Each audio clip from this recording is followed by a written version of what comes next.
বাংলাদেশ এবং ওয়েস্ট ইন্ডিজের মধ্যকার 3 ম্যাচ ওয়ানডে সিরিজের দ্বিতীয় ওয়ানডেতে অনুষ্ঠিত হতে যাচ্ছে আজকে মিরপুর শেরেবাংলা স্টেডিয়ামে, অথবা ধানক্ষেতও বলা যেতে পারে। পিচের যে অবস্থা, দ্বিতীয় ম্যাচেও ওই প্রথম ম্যাচের মতো একই রকমের পিচে খেলা হবে বলে মোটামুটি ধারণা করা হচ্ছে। হয়তোবা আজকের পিচে একটু পাউডার, স্নো, ফাউন্ডেশন লাগিয়ে সুন্দর দেখানো হতে পারে, যেমনটা নতুন বউকে দেখানো হয়। বাট আলটিমেটলি ঘুরে ফিরে সেই স্পিন বান্ধব উইকেটই হবে বলে ধারণা করা যাচ্ছে। এই ম্যাচের একাদশ, বাংলাদেশের স্ট্র্যাটেজি, গেম প্ল্যান কেমন হতে পারে সেটারই একটা ধারণা আমার পয়েন্ট অফ ভিউ থেকে দেওয়ার চেষ্টা করছি আপনাদের মাঝে। ইতিমধ্যে সবারই মোটামুটি জানা হয়ে গেছে, স্কোয়াডে নতুন করে যুক্ত করা হয়েছে নাসুম আহমেদকে, বাঁহাতি স্পিনার। এই যে ইনক্লুশন, একজন স্পিনার নতুন করে অ্যাড করা, মিরপুরে ধানক্ষেতের পিচ, স্পিন সহায়ক, প্রথম ম্যাচেও স্পিনাররা তাদের ক্ষমতা সামর্থ্যের জায়গাটা দেখিয়েছে। দ্বিতীয় ম্যাচে কি একাদশে পরিবর্তনটা আসবে নাকি সেই একই উইনিং কম্বিনেশন রাখবে বাংলাদেশ? আমার কাছে ব্যক্তিগতভাবে মনে হয় যে না, পরিবর্তন একটা আসছে এবং সেই পরিবর্তনটা অবশ্যই নাসুম আহমেদের ইনক্লুশন হতে যাচ্ছে।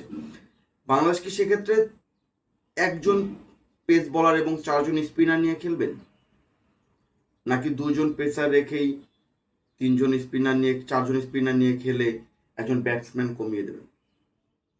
আমার কাছে সেটা মোটেও মনে হয় না।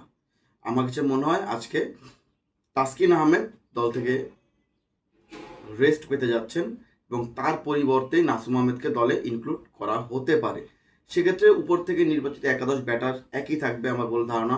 সৌম্য সরকার এবং সাইফ হাসান 1 এবং 2, 3-এ নাজমুল শান্ত, 4-এ তাওহিদ হৃদয়, 5-এ মাহিদুল ইসলাম অঙ্কন, 6-এ মেহেদী মিরাজ, 7-এ নুর হাসান সোহান, 8-এ রিশাদ হোসেন এবং 9-এ নাসুম আহমেদ, 10-এ তানভীর ইসলাম এবং 11তে সর্বশেষ মুস্তাফিজুর রহমান। একজন পেস বলার নিয়ে হয়তো বাংলাদেশ আজকে খেলতে নামবে।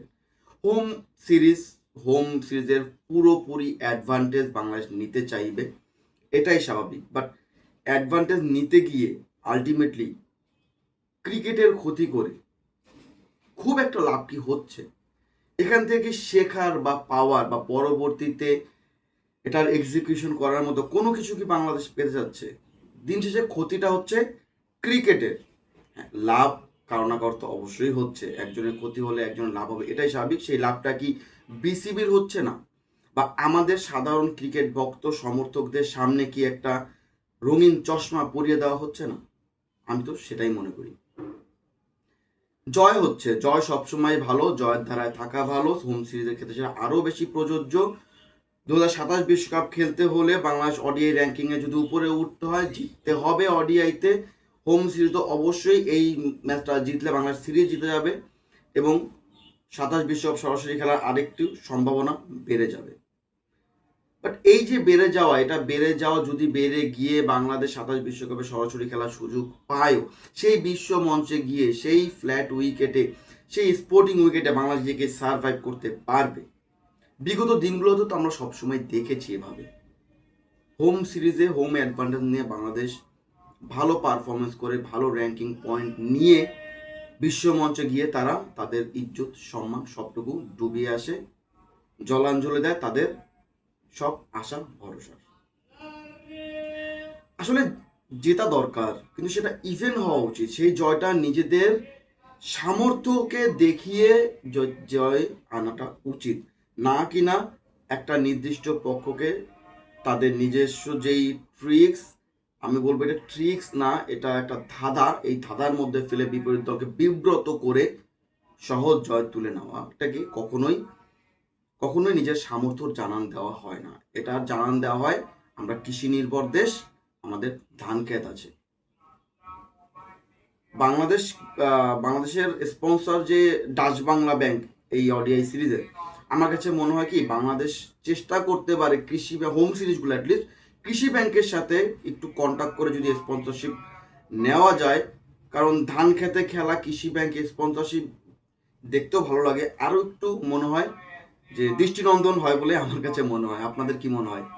যদি আপনাদের সেরকমটাই মনে হয় অবশ্যই কমেন্টস করে জানাবেন। Jokes part. আরেকটা কথা বলি, একাদশ নিয়ে তো কথা বললাম।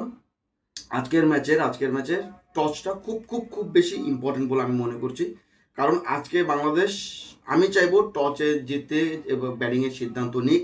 কারণ আমি প্রথম ম্যাচে দেখেছি এবং আমি ওই ভিডিওতেও বলেছিলাম যে এই মাঠে সেকেন্ড ইনিংসে ব্যাট করা, টার্গেট নিয়ে খেলাটা খুব ডিফিকাল্ট হয়ে যেতে পারে। এখানে যদি ওয়েস্ট ইন্ডিজ আগের দিন টসে জিতে বাংলাদেশকে ব্যাটিং দিয়েছিল এবং বাংলাদেশ 7 করে, ওয়েস্ট ইন্ডিজ 133 অল আউট হয়ে যায়। আজকে ওয়েস্ট ইন্ডিজ টসে জিতলে অবশ্যই আমার ধারণা ব্যাটিংটাই করবে এবং সেক্ষেত্রে যদি ওয়েস্ট ইন্ডিজ কোনোভাবে 200 রান করে ফেলতে পারে বাংলাদেশের এই বলিংয়ের এগেনস্টে, যদিও সেটা আমার কাছে অসম্ভব মনে হয়, বাংলাদেশ কিন্তু সেকেন্ড ইনিংস ব্যাটিং করলে এই 200 রান করতেই, যেই ব্যাটিং লাইনের অবস্থা, আমার মনে হয় না খুব ইজিলি তারা পারবে, এবং পারবে না বলেও আমার সন্দেহ আছে। তো টসে জিতে বাংলাদেশ, আমি ব্যাটিংয়ের সিদ্ধান্তটাই দেখবো এবং আমি চাইও মনে পারি না আজকে বাংলাদেশ টসে জিতুক। টসটা একটা ভাইটাল পার্ট হলেও হতে পারে। আরেকটা কথা বলে শেষ করছি নুরুল হাসান সোহানকে নিয়ে। উইকেটের পেছনে অসাধারণ উইকেট কিপিং করছেন, দুর্দান্ত কিপিং করছেন। তার প্রতিটা ক্যাচ, তার প্রতিটা আপিল, তার প্রতিটা স্টেপ মুভমেন্ট আমাদের দর্শকদের যেমন আনন্দ দিচ্ছেন, তার উৎফুল্লতা তেমনই তিনি স্বতঃস্ফূর্তভাবে কিপিং করছেন, দৃষ্টিনন্দনভাবে দেখে ভালো লাগছে। বাট তার তো রোল, উইকেট কিপার রোল একটা থাকে না, ব্যাটেও তার কিছু কন্ট্রিবিউশন থাকে। বাট আমরা লাস্ট বিগত সিরিজগুলো যদি দেখি, এশিয়া কাপের 1-2টা ম্যাচ খেলেছে, আফগানিস্তান সিরিজে সবগুলো ম্যাচ খেলেছে, এবং ইভেন এই ম্যাচটা তো ব্যাটে কিন্তু এশিয়া কাপের পর থেকে, এশিয়া কাপে ভালো খেলেছিল, এশিয়া কাপের পর থেকে আফগান সিরিজ থেকে শুরু করে ব্যাটে কিন্তু তিনি খুব বেশি স্বতঃস্ফূর্ত আমরা দেখতে পাচ্ছি না, খুব বেশি নড়বড়েই দেখা যাচ্ছে।